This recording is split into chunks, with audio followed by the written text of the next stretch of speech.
NVAX stock analysis and NVAX stock prediction. Is it a buy right now? Watch this 1-minute video till the end, find out. I've spent 5 freaking figures on courses and mentors. I've got thousands of quick predictions, and all of it has been documented on my YouTube channel. Looking at Novavax, yeah, it's in this big correction phase, and honestly, like, it's been shifting. Like, since November, so we've been just kind of sitting around here and just consolidating.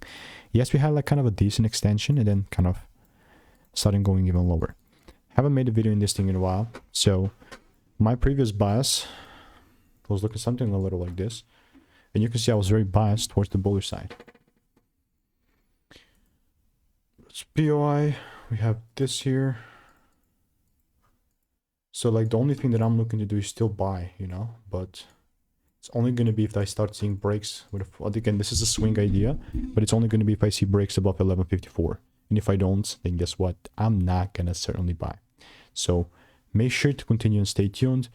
If you want to make more money trading in a simple and lean way, just click the first link in the description. That's a free newsletter, and I will see you in the next one.